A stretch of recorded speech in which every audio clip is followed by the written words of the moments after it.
Vandeham Sri Guru Shiyata Parakamalam Sri Gurun Vaishnavam Sya Shri Rupam Sagrajatam Sagana Raganatam Vitam Tam Sajivam Sadvaitam Sabadutam Parijana Saitam Krishna Chaitanya Devam Shri Radha Krishna Padan Sahagana Lalita Shivishkam Vitam Sya Om Jnana Timaranda Shagana Jana Shalakaya Chakshuram Militam Yena Tasmai Shri Gurave Namah Gurva Bhishtam Supurakam Gurganara Sisha Sambhushitam Chintya Chintya Samasta Veda Nipanam Shri Rupa Patanugam Govinda Bidam Ujwalam Bharatanum Bhaktyan Vidam Sundaram Mande Vishwa Gurun Shah Divyat Bhagavat Premna Vibija Pradam Devam Divyatanam Suchandavananam Balarka Chelanshitam Sandrananda Puram Sadeka Varanam Vairagya Vidyamburim Sri Siddhanta Nidhim Subhakti Lasitam Saraswatanam Baram Banditam Shubharam Mareka Sharanam Nyashishvara Shridaram Manchakopatarubhyasya Kripasindubhyevacha Patitanam Pavenibhyo Vaishnavebhyo Namo Namah Namo Mahabharanyaya Krishna Prema Pradayate Krishnaya Krishna Chaitanya Namane Orata Vishay Namah. So now I'm going to begin with reading chapter 2 of Sri Garga Samhita by Sri Garga Muni. This chapter is entitled Sri Goloka-khanda Nivarnanam. Description of the abode of Sri Goloka.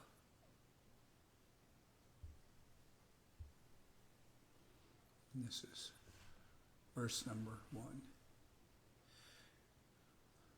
Jivam labvapiya Krishnam kirtaniyam na kirtayet labdvapi moksha nishrenim sanaro hatid dormati. A person who has a tongue but does not glorify glorious Sri Krishna is a fool. Even if he somehow approaches the staircase to liberation, he cannot climb it. Now I will describe to you Sri Krishna's coming to this earth during the Varaha Kalpa. O Lord, please hear what happened. In ancient times, the earth, overcome with the burden of many daityas, danavas, and human kings, assumed the form of a cow and helplessly crying, trembling, described her troubles and shelter to the demigod Brahma. In ancient times, the earth, overcome with the burden of many daityas, danavas, and human kings, assumed the form of a cow and helplessly crying, trembling, described her troubles, and describing her troubles, took shelter of the demigod Brahma. Okay, so the earth assumes the form of a cow and approaches Lord Brahma. Brahma comforted her, and then, accompanied by Shiva and the demigods, went to Lord Hari's palace in Vaikuntha. Brahma bowed down before four-armed Lord Vishnu and explained why he had come. Then he who is the husband of the goddess of fortune spoke to Brahma and the troubled demigods. The Supreme Personality of Godhead said, without Krishna, who is the Supreme Lord, well, it's repeating here, the Supreme Personality of Godhead. So the Lord said, without Krishna, who is the Supreme Personality of Godhead, the master of countless universes, perfect above the demigods, and the enjoyer of transcendental pastimes, the problem will not be solved. You should go to his eternal and effulgent abode at once.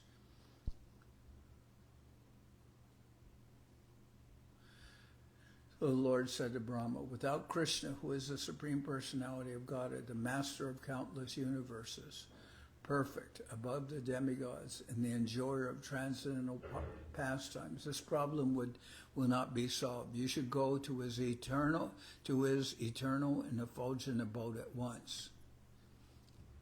Sri Brahma said, I do not know anyone greater and more perfect than you. If there is such a person, please show him to us, O Lord. Sri Narada said, when this was said, perfect Lord Hari showed all the demigods a spiritual river path flowing through the whole Sri Vamana made in the universe with his toenail. Okay, so Lord Brahma says, I do not know anyone greater and more perfect than you to Vishnu. If there is such a person, please show him to us, O Lord. Sri Narada said, when this was said, perfect Lord Hari showed all the demigods a spiritual river path flowing through the whole Sri Vamana made in the universe with his toenail. Going by boat on this path, the demigods left the universe. They saw the universe was like a round kutaja fruit far below. So I saw a picture of kutaja fruit. It's like, has 3 sections. It's kind of yellowish. So they're seeing, going by boat on this path on the river, the demigods left the universe. They saw the universe was like a round kutaja fruit far below. When they saw the other universes were like many kutaja fruits bobbing in the water of the Karana ocean, they all became frightened and surprised. Millions of yojanas higher, they came to 8 cities charming with glistening jewel forest groves. Higher still, the demigods saw the Viraja River's splendid shore, which was splashed by waves white as silk and glorious with many staircases. As they looked at its splendor, they became overpowered, their eyes struck by the light. By Lord Vishnu's order, Brahma offered obeisances to that light and meditated on it. In that circle of light, he saw the form of a peaceful transcendental realm. When the demigods saw in that realm the very wonderful white lotus stem of 1,000-faced Lord Shiva, they bowed down to offer respects to him. On his head was the transcendental realm of Goloka, which is worshipped by all the worlds, and which is a realm where time, the conqueror of the proud, does not prevail, and where illusion, the material mind, heart, intelligence, and ego, material transformations, and the Mahatattva do enter. How can the modes of nature enter there? On his head was the transcendental realm of Goloka, which is worshipped by all the worlds, and which is a realm where time, the conqueror of the proud, does not prevail, and where illusion, the material mind, heart, intelligence, and ego, material transformations, and the Mahatattva do not enter. How can the modes of nature enter there? Their forms, it was missing the word do not enter, so the word not. So on his head was the transcendental realm of Goloka, Lord Shiva's head, which is worshipped by all the worlds, and which is a realm where time, the conqueror of the proud, does not prevail, and where illusion, the material mind, heart, intelligence, and ego, all material transformations, and the Mahatattva do not enter. How can the modes of nature enter there? Their forms very beautiful, More beautiful than Kamadev himself, Sri Krishna's associates stood at the entrance. The demigods said, "We, Brahma, Vishnu, Shiva, all the protectors of the planets and the demigods headed by Indra have come here to see Sri Krishna." Sri Narada said, having heard this, the doorkeepers, girls who were the Lord's friends, went inside the palace and told Sri Krishna of the visitor's wish. Then a girl named Shatachandranana, who was dressed in yellow garments, who held a stick in her hand, and who was Sri Krishna's friend, came from inside and asked the demigods what they wished. Sri Satachandranana said, "All you demigods who have come here, of what universe are you the kings? Tell me, and I shall go to the Lord at once." The demigods said, "We have not seen any other universes. We know only one universe. O beautiful one, there is no universe beyond ours." Sri Chandranana said, "O demigod Brahma, millions of universes bob up and down on the Karana ocean. As you are demigods in one universe, so in each universe there are many demigods. You do not even know their names. When did you even meet them? Never leaving your own homes, you remain happy with stunted minds. You know one universe. Living entities are born in many universes, like mosquitoes in many udambara fruits." Sri Narada said, mocked in this way, the demigods were silent. Seeing them intimidated, Lord Vishnu spoke some words. Sri Vishnu said, "We stay in the universe where eternal Lord Prishnigarbha descended. The universe broken by Lord Trivikram's toenail." Sri Vishnu said, "We stay in the universe where eternal Lord Prishnigarbha descended, the universe broken by Lord Trivikram's toenail." Sri Narada said, hearing this, she praised him for a long time, again entered the palace, returned and gave the demigods permission to enter. Then the demigods entered the palace.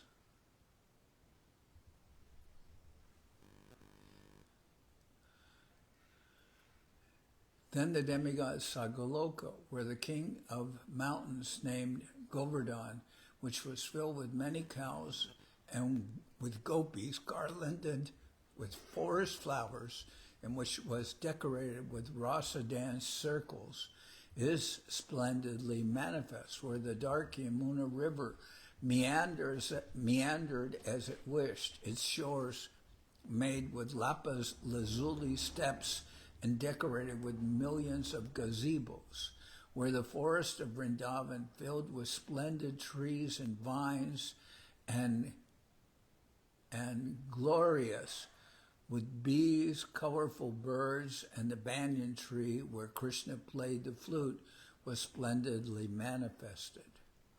Where carrying the pollen of many thousand-petaled lotuses, a cool breeze gently blew to the shore, where in the middle of the Lord's personal woodland of 32 forests, which is surrounded by walls and moats and endowed with a reddish courtyard of eternal banyan trees, a courtyard decorated with 7 walls made of rubies and with a glory of pearls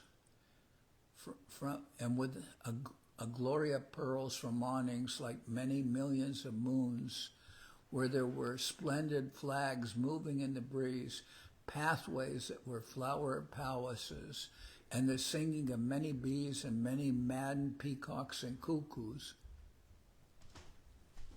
where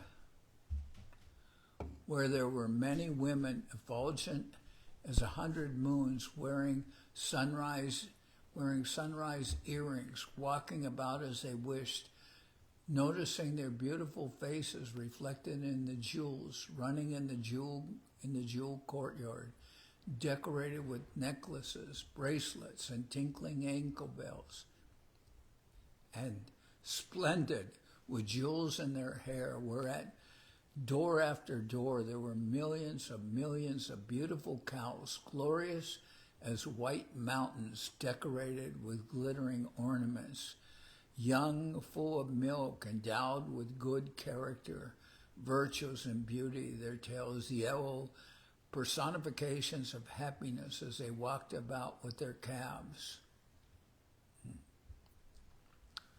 decorated with a network of tiny bells, their bells and anklets tinkling, splendid with golden necklaces and flower garlands, their horns of gold, many different wonderful colors, some pink, some green, some red, some yellow, some black, some smoky, and some the color of cuckoos, giving oceans of milk marked with the signs of youth, leaping like deer, beautiful, decorated with many calves, where wandering among the cows were many great bulls, opulent with long horns and necks and very pious, where were many handsome cowherd boys carrying flutes, holding sticks in their hands, and with charming melodies singing of Krishna's pastimes. Bowing down to offer respects, the demigods entered the Lord's personal forest grove, which was 1,000-petal lotus that was a great circle of light. Above that was a 16-petal lotus, above that an 8-petal lotus, and above that a long path decorated with 3 stairways. There all the demigods saw, sitting on a splendid throne studded with beautiful Kaustuba jewels and accompanied by Sri Radha, Sri Krishna, who was accompanied by 8 splendid gopi friends headed by Mohini and served by 8 gopas headed by Sridham, who was served with diamond-handled, who was served, or you could say fanned, with diamond-handled chamaras, glorious as swans, and millions of parasols like millions of moons, whose left arm was decorated by Sri Radha, whose right foot was bent as he wished, who held a flute, who smiled gently and gracefully, whose eyebrows enchanted host of Kamadevas, who was splendid as a rain cloud, whose large eyes were lotus petals, whose arms were long, who wore great yellow garments, who was splendid with a beautiful forest garland filled with the sounds of intoxicated bees, who was splendid with bracelets, anklets, and a belt, who had a glittering, charming, very glorious smile, who was handsome with the mark of Srivatsa, and with a jewel placed in his curly locks of hair, and who was glorious with a crown, necklace, armlets, and earrings, very happy as if plunged in an ocean of bliss by seeing him, and their eyes now filled with tears. With folded hands and bowed heads, the demigods offered the respectful obeisances to Lord Krishna, the Supreme Personality of Godhead. So this is from Sri Garga Samhita by Sri Garga Muni, and this is chapter 2 of the first canto. There are various cantos and many chapters, so I'm just reading basically the Sanskrit. This is chapter 2 of the first canto, Sri Goloka-khanda Nivarnanam, description of the abode of Sri Goloka.